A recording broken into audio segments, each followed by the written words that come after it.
Assalamualaikum warahmatullahi wabarakatuh. Kembali lagi dengan kabar kan di channel Arif Furqan. Bagaimana kabar Bapak Ibu? Semoga senantiasa diberikan kesehatan dan dilancarkan segala aktivitasnya Bapak Ibu ya. Oke, pada video kali ini Kabar kembali berbagi informasi terkait P3K 2024 Bapak Ibu ya. Oke, ini ada informasi yang menarik dari tirto.id Bapak Ibu ya. Jadi Bapak Ibu bisa perhatikan bahwa apakah P3K paruh waktu dapat NIP dan gaji ke-13. Nah, tentunya ini perlu diketahui ya oleh Bapak Ibu terkait dengan regulasi ya kan. Regulasi paruh waktu itu sudah disahkan ya Bapak Ibu ya. Regulasinya itu sudah ada di keputusan menteri ya kan. Keputusan menteri nomor 16 tahun 2025. Nah, tentang bagaimana mekanisme pengangkatan dan penggajian P3K paruh waktu. Tentunya seperti itu Bapak Ibu ya. Nah, di sini ada pertanyaan yang sangat menarik dari teman-teman subscriber ya tentang apakah P3K paruh waktu dapat NIP. Kalau NIP pasti Bapak Ibu. Kalau gaji ke-13 kita belum bisa memastikan ya. Kita coba lihat beritanya Bapak Ibu ya. Apakah pegawai pemerintah dengan perjanjian kerja P3K paruh waktu nantinya mendapatkan NIP dan gaji ke-13? Nah, kita coba sepil beritanya, ya kan? Tentunya untuk teman-teman yang notabene itu honorer kode setelah tes kemarin mendapatkan kode R2 ataupun R3, ini berharap-harap cemas ya. Tentunya ini pastinya nanti teman-teman itu akan dialihkan ke P3K paruh waktu, ya kan? Ke P3K paruh waktu. Nah, nanti untuk gajinya seperti apa? Tentunya berdasarkan upah minimum ya. Upah minimum ya seenggak-enggaknya upah minimum dari daerah yang Bapak Ibu kerja atau istilahnya Bapak Ibu sebenarnya. Nah, tapi nggak tahu juga kita kepastiannya seperti apa, tergantung dari daerah masing-masing tentunya Bapak Ibu. Nah, di sini P3K paruh waktu merupakan pegawai non ASN yang telah mengikuti rangkaian seleksi CASN, namun belum lulus seleksi. Lah, mengapa belum lulus seleksi? Nah, karena tidak ada formasi Bapak Ibu ya. Kalau yang belum lulus ini terdiri dari dua kemungkinan ya. Belum lulus PPPK tahap 1, ini berarti tidak mendapatkan formasi. Tidak ada formasinya. Lah, untuk teman-teman yang belum lulus atau gagal di CPNS, ini notabene ya memang gagal ya kan. Dan gagal di SKB atau SKD berarti langsung arahannya ke P3K paruh waktu. Seperti itu Bapak Ibu ya. Nah, di sini Bapak Ibu bisa perhatikan bahwa P3K paruh waktu disebut-sebut menjadi respon kebijakan penghapusan tenaga honorer untuk menghindari pemutusan hubungan kerja pegawai non ASN. Seperti ini Bapak Ibu ya. Lah, nanti perlu Bapak Ibu ketahui bahwa penghapusan tenaga honorer ya kan, penghapusan tenaga honorer tertuang dalam Undang-Undang Nomor 5 tahun 2014 kemarin tentang aparatur sipil negara dan peraturan pemerintah PP Nomor 49 tahun 2018 tentang manajemen pegawai pemerintah dengan perjanjian kerja atau P3K.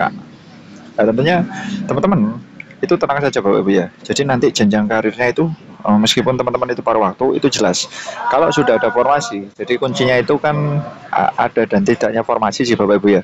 Nah, kalau teman-teman itu sudah ada formasi, nanti insya Allah akan dijadikan P3K yang full time. Nah, seperti itu.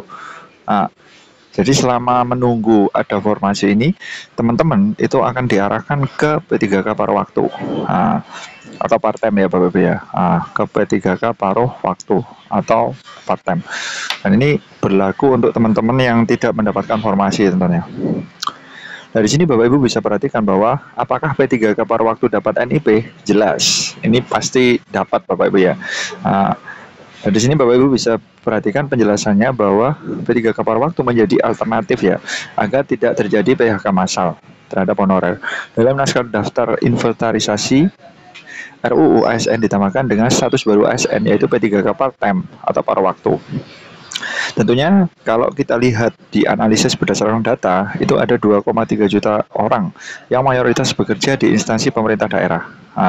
Dan dalam ini tidak semuanya ya kebagian formasi tentunya Bapak Ibu ya. Bahkan pengangkatan P3K paruh waktu juga telah diatur dalam keputusan Menteri PAN-RB nomor 347 tahun 2024 yang isinya menjelaskan mekanisme seleksi dan pengangkatan P3K yang memastikan bahwa ex honorer dapat diakomodasi meskipun tidak berhasil dalam seleksi penuh waktu. Nah, tentunya ini dalam hal ini di P3K tahap 1 kemarin, ini menyisakan teman-teman R2 dan R3 atau R1 ya kan, pokoknya nggak ada kata-kata L. Ini masih menunggu. Tapi kalau R1 jarang Bapak Ibu ya. Jadi kalau R1 ini rata-rata sudah dapat. Tapi ada sih beberapa yang belum, itu ada di satu daerah yang belum itu ada karena formasinya itu sangat terbatas Bapak Ibu ya. Seperti itu. Nah, kemudian Bapak Ibu bisa perhatikan bahwa tenaga honorer atau non ASN yang lulus seleksi melalui CAT ya akan diangkat menjadi P3K penuh waktu. Nah, sementara tenaga honorer yang belum lulus itu akan menjadi P3K yang paruh waktu. Nah, seperti itu. Jadi memang mekanisme penuntasan honorer itu memang seperti ini Bapak Ibu ya. Jadi ini merupakan ide dari pemerintah untuk teman-teman itu semuanya itu bisa tuntas ya kan, penuntasan honorer. Nah, jadi untuk tahun 2025 ini sudah tidak ada honorer lagi. Jadi semuanya itu P3K. Baik itu paruh waktu maupun penuh waktu. Seperti itu Bapak Ibu ya. Nah, kemudian Bapak Ibu bisa perhatikan. Nah, ini pertanyaan yang sering keluar dari para subscribernya kalau Al-Furqan ya. Kapan NIPWK paruh waktu akan keluar? Nah, setelah pengumuman kelulusan peserta P3K yang lolos, dianjurkan kan DRH. Otomatis NIPWK kan pasti keluar nanti ya. Nah, sementara yang tidak lolos atau paruh waktu ya diminta melakukan pengisian DRH juga NIPWK. Nah, pada proses pengisian DRH tersebut itu akan ada berbagai rincian yang diperlukan, ya kan, nama KTP dan lain-lain. Nah, pengisian DRH NIPWK ini tujuannya adalah untuk menetapkan NIPWK. Ya, otomatis dapat Bapak Ibu ya, meskipun teman-teman itu notabene itu paruh waktu, itu tetap dapat. Nah, notabene tetap dapat. Jawabannya ini sudah terjawab ya. Ini berdasarkan regulasi Keputusan Menteri Nomor 16 Tahun 2025 yang sudah terbit tanggal 13 Januari kemarin. Seperti itu. Nah, untuk gaji ke-13 ini kita lihat ya kan beritanya. Coba Bapak Ibu bisa perhatikan. Nah, ini apakah dapat gaji ke-13? Ini ada perbedaan mendasar ya, karena per waktu dan penuh waktu terletak pada jam kerja dan komitmen pekerjaan. Jadi sedikit sekali perbedaannya Bapak Ibu ya. Tentunya kalau P3K penuh waktu itu tentunya Bapak Ibu tanggung jawab penuh ya pada jam kerja. Kalau paruh waktu itu cenderung fleksibel seperti itu.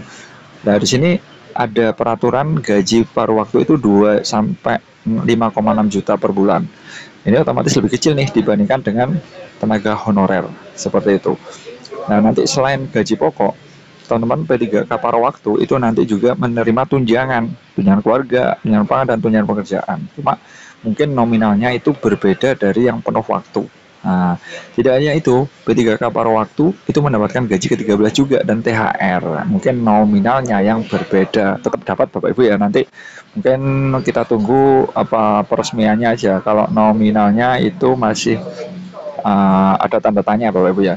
Karena di sini memang masih baru ya, paruh waktu itu masih baru, jadi kita tunggu saja apa Kementerian Keuangan seperti itu. Nah, mengenai di sini mekanisme paruh waktu itu sudah di Keputusan Menteri Nomor 16. Nah, tentunya masalah apa status itu tidak ada perbedaan Bapak Ibu ya. Di sini memang tidak ada yang perbedaan, meskipun paruh waktu ya teman-teman ini disebut ASN, dapat NIPWK juga di sini. Nah, di sini Bapak Ibu yang diktum ke-6 ini menyebabkan apa menjawab pertanyaan tadi. Setiap status kepegawaian PPK paruh waktu itu ditetapkan sebagai pegawai, ya kan, mendapatkan NIPWK. Nah, sudah jelas Bapak Ibu ya. Nah, kemudian untuk tunjangan itu kita jawab di diktum 19. Nah, kita coba sepil diktum ke 19. Nah, ini 29, terlalu banyak ini Bapak Ibu. Nah, di sini kalau kita 19 ini upah paling sedikit besaran upah yang diterima pada berlaku ya kan di suatu wilayah, dan mendapatkan tunjangan-tunjangan yang katakanlah sesuai ya kan dengan peraturan perundang-undangan seperti itu. Seperti itu dulu informasi dari Kapolres, mudah-mudahan bermanfaat. Wassalamualaikum warahmatullahi wabarakatuh.